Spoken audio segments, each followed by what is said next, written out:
Please subscribe to Rainy Free, like the video, and hit the bell notification. Thank you.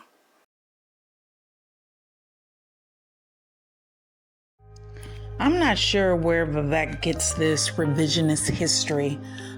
Supposedly Don Lemon was let go because of his remarks with Vivek.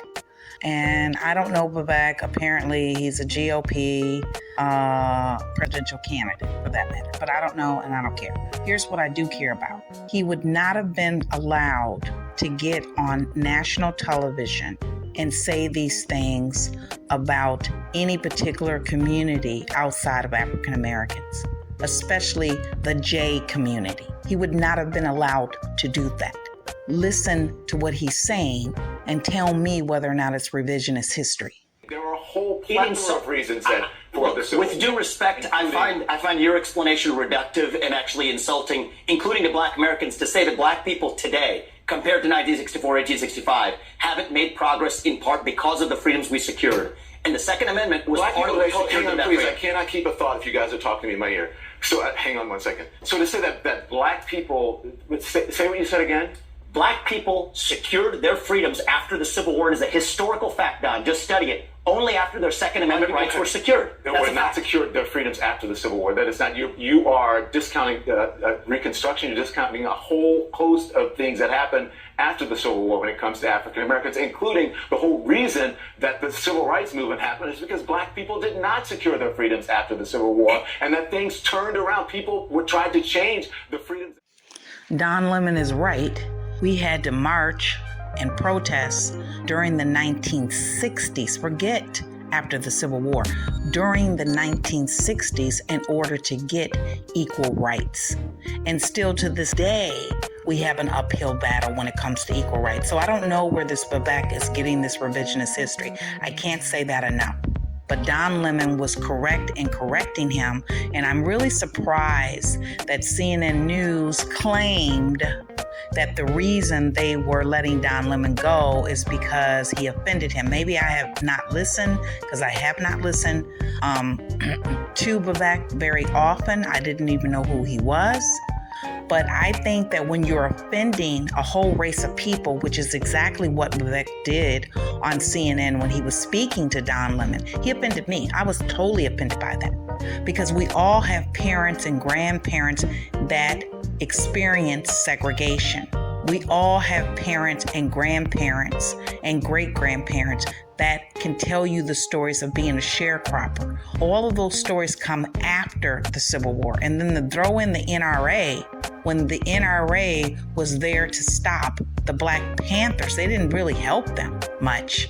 Or when the Black Panthers decided to use weapons, they wanted to make sure that the Black Panthers could not use a gun. So make this make sense, because apparently Vivek, he's an Indian American, I'm assuming, but he really doesn't know a lot about history. But to sit here and spew these lies about African American history and even speak on it in this way is insulting. And again, I want to reiterate, he would not be allowed to do that for particular groups in this country. So obviously it's okay to offend African American people. Listen on. And that things turned around. People tried to change the freedoms that were supposed to happen. And you know how they got it? They got their Second Amendment rights, and they actually got the NRA played a big role in that. But today, Don, the NRA did not play a big role in that. Absolutely, they trained Black Americans how to use firearms. That's a lie. That's not. The NRA did not play a big role. This is just historical fact. But not historical fact. The part that I find, because you say it's historical fact, the part that I find insulting is when you say today Black Americans don't have those rights after we have gone through the civil rights revolution in this country. You are sitting here telling an African American about the rights and what you find insulting about the way I live, the skin I live in every day. Here's where you and I have a different point of view. Black and white that Black people don't have in this country, and that Black people do have. Well, here's where you and I have a different point of view. I think we should be able to express our views regardless of the color of our skin. We should have this debate without me regarding you as a Black man, but me regarding you as a fellow citizen. That's what I think we should see. Whatever ethnicity you are explaining to me whatever ethnicity about what it's like to be Black. Whatever ethnicity I am, I'll tell you what I am. I'm an Indian American. I'm proud of it. But I think we should have this debate. Black, white, doesn't matter. I think we should have this debate. Content of the ideas. You should do it in an honest way and in a fair way. And what you're doing is not an honest and fair way. Okay? We appreciate you coming on. With due respect, Don, I look forward to continuing that conversation. Thank you. The conversation. Thank you. Thank you. The Black Panther Party for Self-Defense calls upon the American people in general and the black people in particular to take careful note of the racist California legislature, which is now considering legislation aimed at keeping the black people disarmed and powerless. At the very same time, racist police agencies throughout the country are intensifying the terror, brutality, murder, and repression of black people.